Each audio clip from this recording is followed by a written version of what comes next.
If you are an independent artist, producer, musician, you really want to consider having a single member LLC. And I'm going to give you 7 reasons why. This applies to basically anyone who has their own hustle, whether you are selling music, whether you are selling merchandise, whether you are selling services, right? So like a music producer, if you make beat packs, anything within that realm. Having a single member LLC is the thing that's going to give you this kind of robust protection. And it's also going to kind of make you real life. So let me go through it. Number 1, when you kind of harness the power of an LLC, what it's doing is that it's, again, giving you this robust, I love that word, protection with literal liability shield, right? So a liability shield basically just protects you. If you and I do a deal and you punch me in the face and that was a breach of our contract, just a terrible example, that was a breach of our contract and now I'm suing you. So if I sue you for breach of contract, if you sign the contract as your single member LLC, meaning you are the only one that owns it, you don't have any partners. If you have this LLC, it protects you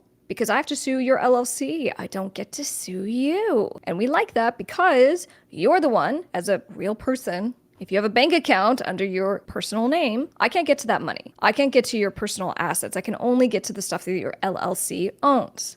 So again, for distinction, we have a single member LLC. It is just you in the company. The other one is called a multi-member LLC. That's when you have partners. We're not talking about that.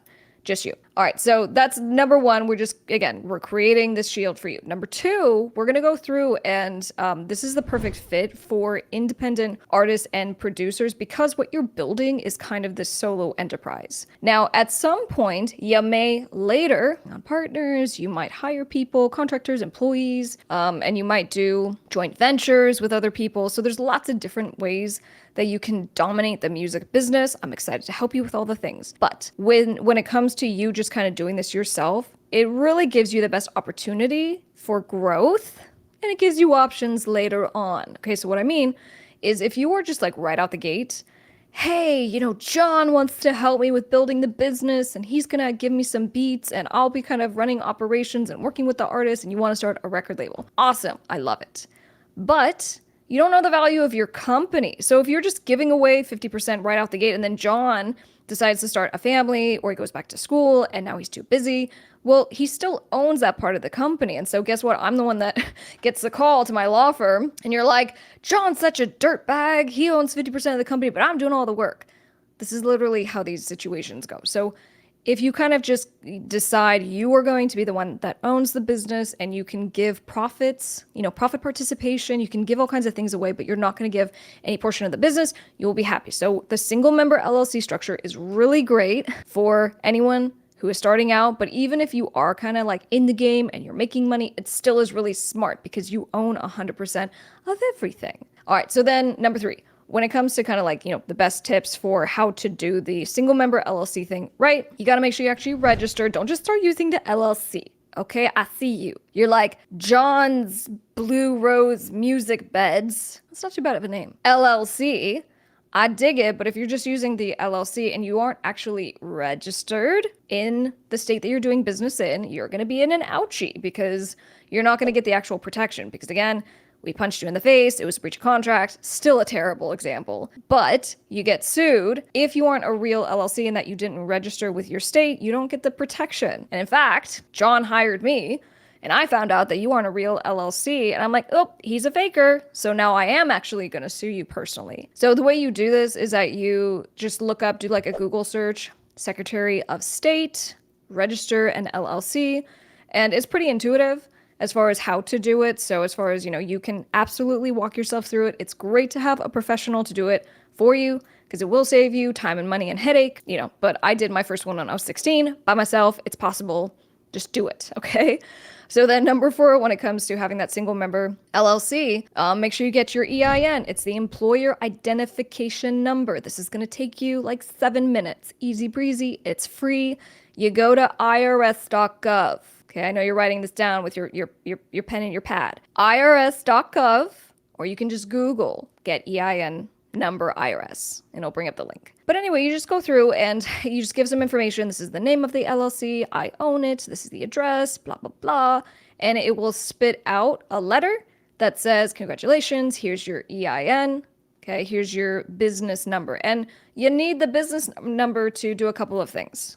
Okay, the first thing is that you're going to open a bank account. You got to have that number. If you are filing taxes, you have that number, and for a couple other things. All right. So you got to do it, because the next thing I'm going to say is number 5, open the business bank account. Okay, so if you don't open the business bank account, again, this is just a formality of like, I'm representing John, right, in the breach of contract. And I'm like, you're a big faker, because even though you actually started the LLC, you never got a business bank account. So I'm going to argue that you're not a real business. Okay, so that's number 5. Very important, but obviously you got to get the EIN before you go to the bank. And then there's other formalities, right? So please remember this: an operating agreement. Even if you are a single member LLC, you want to have a document that says basically, this is how I run the business. It's another formality that helps you to protect yourself, to be like, when I argue you're a big faker, you come back and you go, I have a business bank account, I registered the LLC, and I have an operating agreement, which is the document that shows how I run the business, who owns the business. So get that operating agreement. So then number 7 is, with the formalities, you need to maintain meeting minutes, even if it's just yourself. Okay, I need something to emulate me having a meeting with myself. I don't know. Just like, hey guys, hi me, how you doing? I'm doing great. It's been a tough day. You have a great meeting. You're like, these are the things I'm gonna do. You can record yourself on a video, and that video can operate as your meeting minutes. You can write it up in a Word document. Hopefully you know what Word is. If not, just write some notes, but save it. So when it comes to the formality of proving you are a real life business, meeting minutes, operating agreement, business bank account, and that's basically it. But obviously you need the EIN to open the business bank account. And then, as far as the operating agreement, if you guys need help, check out my office, Delgado Entertainment Law. I can help you with that.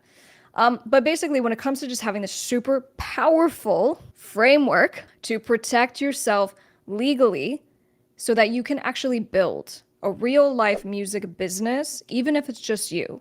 Okay, and I don't want to say that to minimalize it in any kind of way, because even for people who start their own record labels, I'll just be like, even if you were just signing yourself, love it. Start your record label, build it, because now you have this very professional front when you are talking to booking people, when you are talking with other labels to do collaborations. And then if you do happen to sign other artists, sign music, buy music, do all the things, again, you have this more professional structure around you. So I know you're going to kill it. Be sure to give this video a big like and comment down below the 3 things that you remember right now. And I'll say this in the chat as well. Of the 3 things that I said for your formalities that you got to do, what do you remember? Comment it down below.